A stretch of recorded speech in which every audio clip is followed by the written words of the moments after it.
Hello music people! This video is especially for drummers.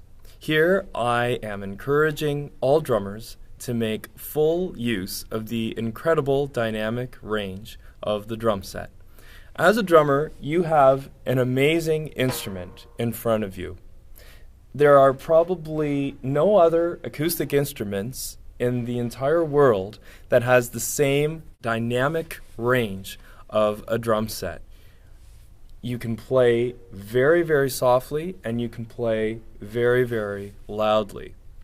There's also a huge frequency range available to you, from the lowest of the lows, from the kick drum, to the highest of the highs with the snare drum and the cymbals. What I have found, though, is that many drummers tend to not make very good use of the dynamic range of the drum set. They tend to limit themselves to playing loud and above, loud, louder, and louder-er. And there are times when it is appropriate to play the drums loudly, depending on the musical style, context, other players you're playing with. But there are other occasions where it's appropriate to play at a medium or a quieter level. And if you are playing too loudly, there are a number of consequences to that. One thing that you need to realize is that when you're rehearsing with a musical group, the other members of your band are adjusting their volume according to how loudly the drums are playing. So if you're playing too loudly, the amps are going to get turned up, the PA is going to get turned up for the singers, the mics are going to be prone to feedback, and the singers may not be able to hear themselves very well. The entire volume level of the room is going to rise, possibly to points where hearing damage is occurring. And it's all because the drummer is playing too loud. The whole thing could be avoided if the drummer just plays more quietly. The other possible consequence is damage to drum skins, cymbals, and sticks.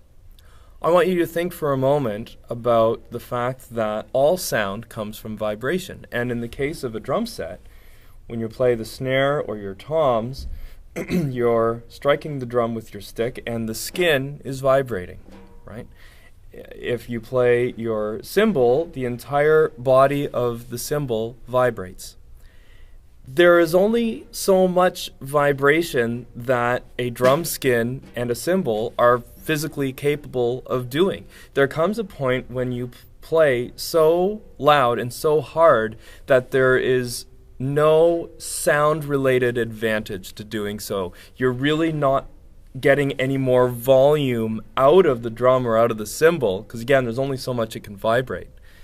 You're just causing damage and you're just being really hard on the drum skin and the cymbals. It's just not necessary to play as hard as I've seen some people play. And that's kind of related to the third possible consequence, which is that it's possible that you are wasting your energy by playing as hard as you're playing. And this relates to technique. What you need to realize is that you don't use your arms to play the drums. You use your wrists to strike the drum.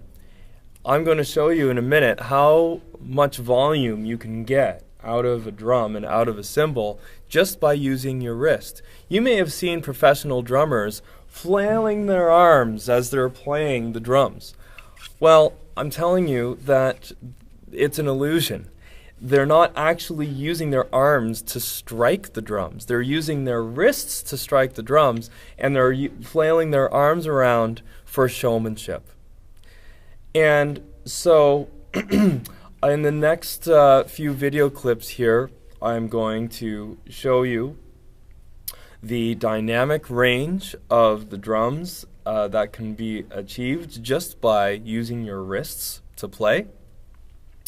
And I hope that that will be helpful.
Now, you might be wondering, if I only use my wrists to strike the drum, then why do I sometimes see drummers kind of flail their arms and move their arms around?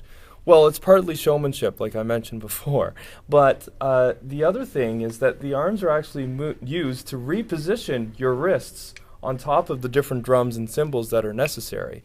That's what your arms are for. If you think about drumming in that way, you're going to find that you're much more efficient, you're going to be able to conserve your energy, and you're going to be able to play better too.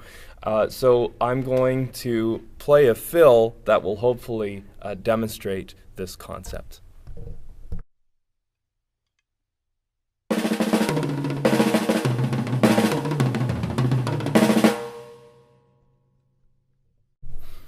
So you might be asking yourself, how can I get better at playing more quietly without sacrificing my level of playing?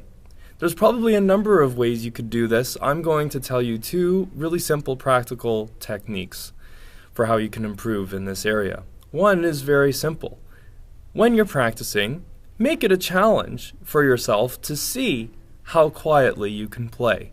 See how little you can move your wrists as you're striking your drums and cymbals.